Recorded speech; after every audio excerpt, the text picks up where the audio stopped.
Welcome back, everyone, to another installment of the Wisdom of the Philosopher series.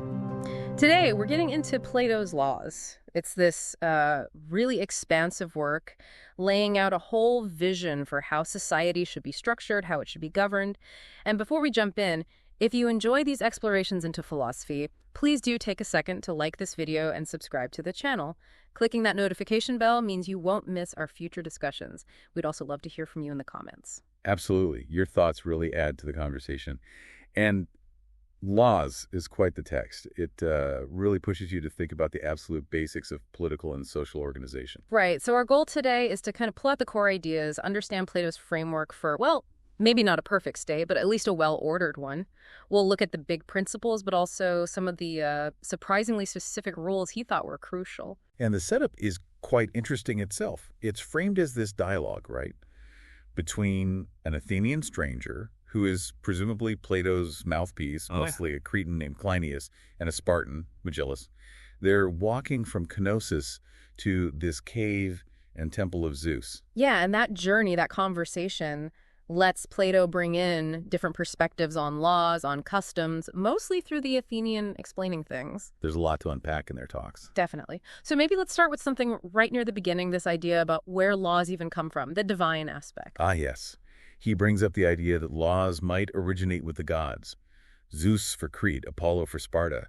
He references the myth of Minos, consulting directly with Zeus to get the laws. It's a powerful way to start, isn't it? Framing legal authority like that. Is he saying there's some kind of morality above just human agreement? Or perhaps it's a way to ensure people obey.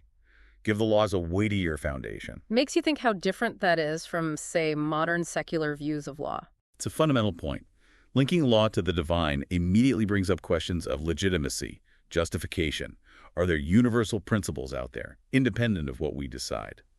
He's setting the stage to ask what really grounds a just society. But then almost right away, the Athenian pivots, doesn't he? He challenges the others, the Spartan and the Cretan. Right, about their focus. Their laws seem aimed primarily at courage in war. And the Athenian says, hold on, the real aim of a good lawgiver should be all virtue. Justice, temperance, wisdom. Especially thinking about internal conflict fighting amongst ourselves, which he argues is actually much worse than external wars. He even questions if winning wars is really the highest good for a state. Which is a pretty big challenge, especially to societies like Sparta. It forces you to ask, what does make a society successful? Is it just military power? Or is it something else, something internal? Exactly. Is it about cultivating good citizens, achieving internal harmony? Plato seems to think a state just focused on war misses the point. It neglects the virtues needed for a truly, flourishing community. Okay, so following from virtue, he puts this huge emphasis on education. Foundational, he calls it. Absolutely crucial. And for both body and mind. It's quite holistic. And it starts incredibly early. He even talks about influencing the child before birth through the mother's movements. This is quite something. And then compulsory education for both boys and girls. Covering what? Music, gymnastics, but with a sort of military feel. Yes, and even specific training in using weapons. The sheer scope of it is striking. It's not just about learning facts, it's character formation from day one. And that holistic view, connecting physical, intellectual, the soul, it's very Plato. Plus, advocating education for women, too, that's pretty forward-thinking for his time. It suggests everyone has potential to contribute. You still hear echoes of that today, right? Debates about equal access, the purpose of education. For sure. And his idea of music. It's not just tunes, is it? No, not at all. He's very specific about rhythm and harmony, shaping character. And he warns against music that's just about pleasure, rather than making people virtuous. He even praises the Egyptians for having these, fixed musical forms that were considered virtuous. He suggests some art is inherently good, some bad. It shows his deep concern about art's influence on the soul. Music isn't just background noise. It's a powerful shaper of morality. This idea of fixed forms, though, it aims for stability, for order through culture. But it does make you wonder, doesn't it? What about creativity, innovation? Could that lead to stagnation? Yeah, it highlights that classic tension, order versus freedom. How much do you control culture to maintain virtue? A perennial question in political thought. Now, Plato also steps back and looks at how societies develop over time. He has this cyclical view. Right, like cycles of destruction and then rebirth. And he suggests that the earliest societies, maybe after some cataclysm, were simpler, more isolated, fewer complex arts, less conflict. maybe more just because of that simplicity. It provides kind of backstory for why we need laws and lawgivers. As societies get more complex, more interconnected, wealthier, They become more prone to, well, vice and conflict. that complexity itself creates the need for regulation, for wise leadership to manage it all, to keep things just. And he uses a historical example, doesn't he? The Dorian kingdoms. Yes, Lacedaemon, Sparta, Argos, and Messene. A cautionary tale. They apparently had these promising institutions swore oaths to support each other. But it all fell apart. Internal conflict, lack of unity. Plato uses it to hammer home the point. Internal harmony is vital. A state's real strength depends on it. It shows that even good structures aren't enough. If there's no shared commitment, no cooperation, disunity is dangerous. A stark reminder that states can collapse from within, even strong ones. Okay, another key idea is his hierarchy of goods, what the legislator should value most. Ah, yes. First, the goods of the soul, things like virtue, wisdom, and temperance is key, a prerequisite almost. Then second, goods of the body, health, strength. And only third, external things like wealth, possessions. This hierarchy is meant to guide everything, right? How honor is given out, what the state prioritizes. It's fundamental to his whole philosophy here. Virtue comes first. The state's ultimate goal should be the moral and intellectual flourishing of its people. So how'd that play out? Would it mean like spending more on schools than on, say, infrastructure? Or discouraging certain jobs? Quite possibly. Yeah. You'd expect policies heavily favoring education, things that cultivate justice, moderation, maybe less focus on just accumulating wealth or purely physical pursuits. The state would be actively shaping citizens' values based on this hierarchy. He also uses another comparison to stress why laws are needed, Persia versus Athens. Right. He paints Persia as having this kind of unlimited slavery, which ultimately leads to people losing their spirit, their liberty. Whereas Athens, especially during the Persian Wars, had maybe more limited freedom, but under law, that created order, discipline, a willingness to fight for the city. He even mentions that ancient Athens had laws about music. So his point is that true freedom isn't chaos, it's not the absence of rules. Exactly. It's living under a framework of just laws that guides people towards the common good. Law enables a higher kind of freedom, the freedom of a well-ordered, secure society. Where people can actually pursue virtue. The Athenian example shows how some regulation can actually strengthen a society. While the Persian example shows the danger of unchecked power, of stifling people, it's about finding that right balance. Okay, let's get practical. Where should this ideal city actually be? He has some specific ideas. Inland. About 11 miles from the sea, he suggests. Why inland? To discourage too much trade, especially maritime trade. He worries about the corrupting influence of foreigners and the constant focus on making money that comes with busy ports. He also suggests the land shouldn't be too fertile. Again, to discourage excess wealth and luxury.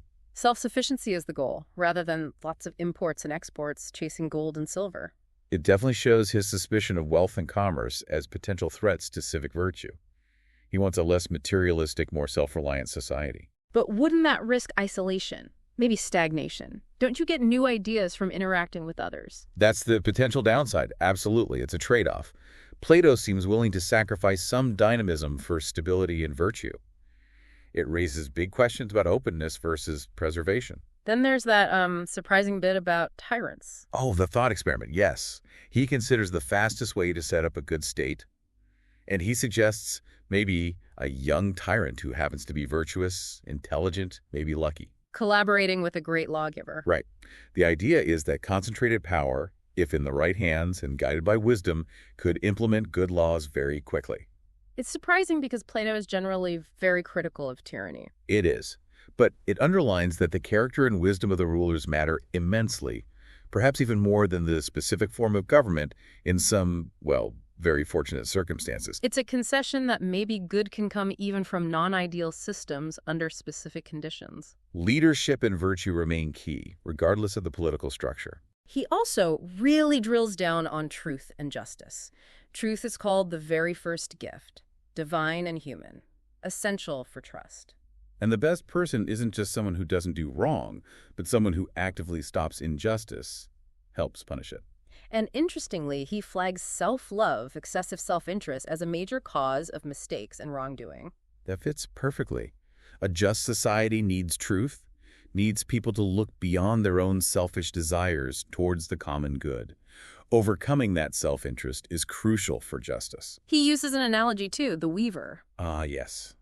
The rulers are like the warp, the stronger threads running lengthwise in the loom. And the subjects are the woof, the threads woven across. It emphasizes the need for the rulers, the warp, to be strong and virtuous, to provide the structure and stability for the whole fabric of society. It's a great image for that interconnected, hierarchical structure he envisions. The ruler's guide provide the framework. It really highlights the responsibility of those in charge. Now, he does briefly touch on that more radical idea from the Republic. The highest form of state, where everything is held in common among the rulers, the friends. Yeah, including wives, children, property. But he says here in laws, they're aiming for something more practical, a second best state. It seems like an acknowledgement that the extreme communism of the Republic, especially for the guardian class, might be too difficult to actually implement. So laws is maybe a more pragmatic attempt, applying philosophy to the messy realities of human life. That's how many see it. Trying to create the best possible human city, accepting certain limitations. And the rest of the laws goes into incredible detail, doesn't it? Regulations for almost everything. It really does. Festivals, games, military drills, relationships, farming, crafts, trade, limited as it is, crime. A whole legal code covering offenses against gods, the state, individuals, different kinds of homicide, theft. It shows his belief that a well-ordered society needs careful guidance in all areas. Nothing is left to chance if it affects virtue and order. Even things like drinking parties. Yes, symposiums. He emphasizes the need for a sober leader to guide the conversation and behavior. And details about schools, gymnasia, even suggesting bringing in foreign experts for music and military training. Which is interesting given his caution about foreign influence elsewhere, perhaps for specialized skills. He stresses mathematics and astronomy, too, correcting misunderstandings about the planets to avoid impiety. And armed competitions, military games for both men and women. All these specifics show he thinks culture, education, even leisure, shape the state's character just as much as formal laws. And the focus on reason, understanding the cosmos through maths and astronomy, that's central to his philosophy. The military readiness for everyone reinforces that idea of shared responsibility for the state's well-being. Definitely. How are leaders chosen? The magistrates, the guardians of the law? Crucially, selection is based on obedience to the law, on merit, not on wealth or family background. That's a big point about meritocracy. He even specifies the number of citizens 50-40. Why that specific number? Because it's highly divisible. Divisible by all numbers from 1 to 10 and many others. He thought this would be useful for organizing things, land distribution, military units, voting groups. Very neat and orderly. And economically. Yeah. Restrictions on gold and silver. Yes, limits on private ownership. Yeah. A local currency with a state controlling foreign exchange. No dowries, no lending money at interest. Again, trying to prevent wealth concentration and the problems that come with it. Create stability, equity. Exactly.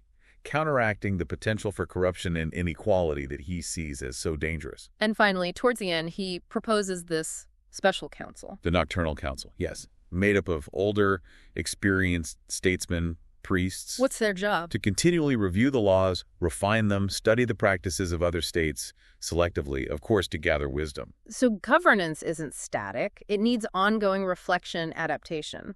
Precisely.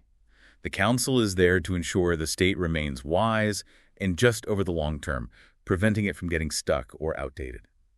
It's about embedding a process for learning and improvement right into the structure of the state. Well, as we wrap up this look at Plato's laws in our Wisdom of the Philosopher series, it's really clear just how comprehensive his vision was. From the moment a child is conceived, almost through every aspect of civic and economic life, he provides this incredibly detailed, sometimes quite challenging blueprint. It is fascinating. His deep focus on virtue, the absolute necessity of education, the quest for social harmony, these ideas still give us so much to think about today. They really do. Laws might be seen as more practical than the Republic, but it's still profoundly ambitious in its scope and aims. It remains such a vital text for anyone thinking seriously about justice, how we govern ourselves, and what an ideal society might even look like. His questions are still our questions, in many ways. Absolutely. So if this discussion sparked your interest or gave you something to ponder, We'd really appreciate it if you'd like this video and subscribe to our channel. Don't forget to hit the notification bell so you know when we release new explorations into philosophy. And please, share your thoughts in the comments below. What parts of Plato's laws stood out to you? What surprised you? Or what would you like us to maybe revisit? We genuinely enjoy reading your comments and seeing the different perspectives. It makes this whole endeavor much richer. Thanks for joining us today. Yes, thank you for listening.